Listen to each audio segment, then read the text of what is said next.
information in languages they can understand.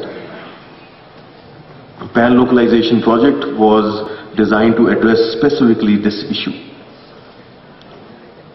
But this is not a straightforward process. This is not an out-of-the-box solution. It's not like deploying hardware or infrastructure where you can actually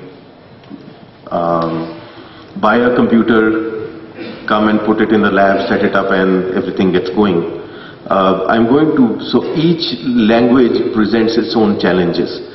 I'm going to just present a very small example in the next slide which illustrates the kind of challenges which we faced. And I'm going to take the Asian writing system as an illustration.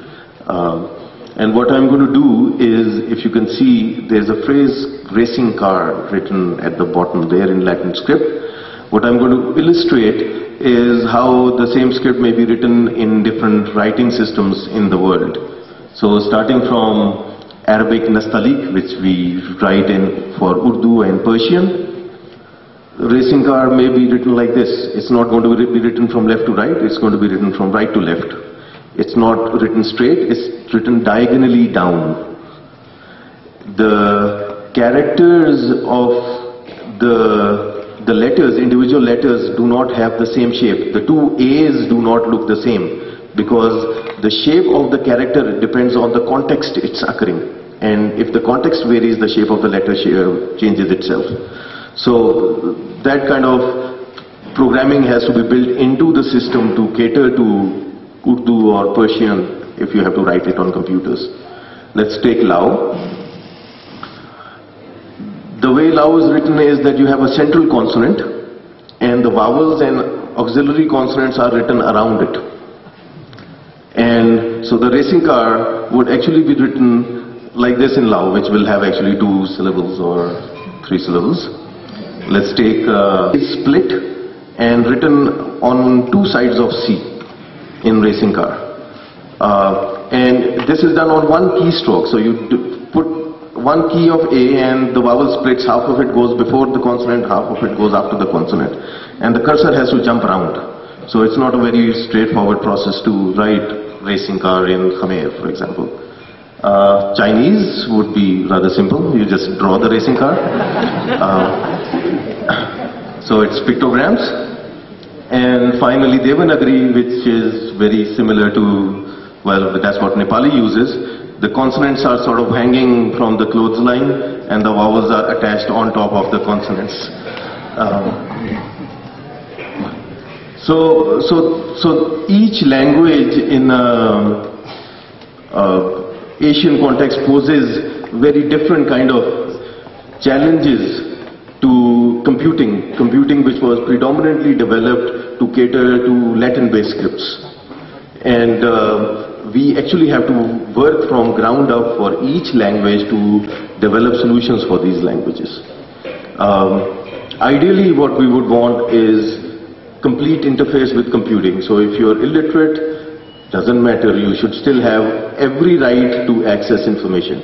You should be able to come to the computer in Nepali, tell the computer what you want, the computer should recognize what you were saying, interpret that, get the requisite information. For example, if you want to get the weather, you just say, I want the weather, what is going to be tomorrow's weather, and it goes and finds the weather from the internet and comes back and reads it out to you if you can't read.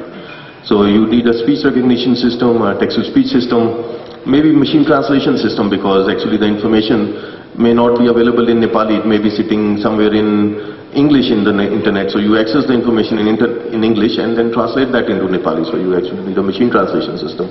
So you need actually a lot of advanced applications to make that interface possible. But to make those advanced applications, you need some basic underlying utilities. You need fonts, you need indexing mechanisms, so you need sorting, collation algorithms, you need line breaking algorithms, for example in Lao and Khmer, which do not have spaces between words, and so on and so forth. So there's a lot of basic and intermediate applications which are required to enable advanced applications. But to enable the basic and intermediate applications, you need standards on which these applications are built. So if you do not, for example, have a standard, which will tell you in what order names in Nepali will be sorted. You will not be able to make an application which can make voter lists, right? And so on. And to do standards, you need linguistic research. So at the core and heart of everything, there is linguistics. And then on top of it is built all the computational modeling. So let's come back to the project itself, pan-localization project. Pan-localization project started about 2.5 years ago. Again, as I said, the focus was to develop local language computing capacity in Asia. There were three main focus areas.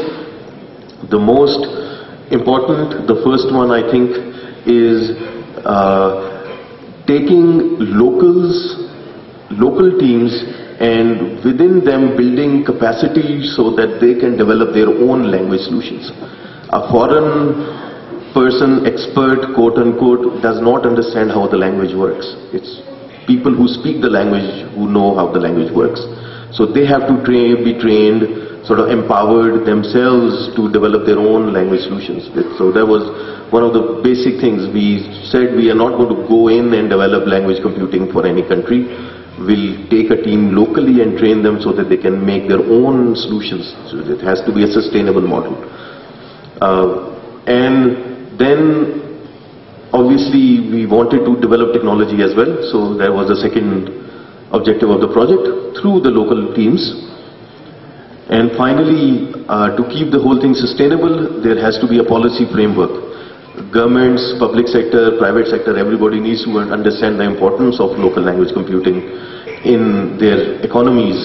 And so there was a clear focus on interacting with relevant organizations, getting them involved, seeking their support in making all this possible. Government organization of Government of Canada providing development support to Asia. It is coordinated through Center for Research in Urdu Language Processing. That's where I come from, at National University of Computer and Emerging Sciences in Pakistan. The current project started in June 2004 and it is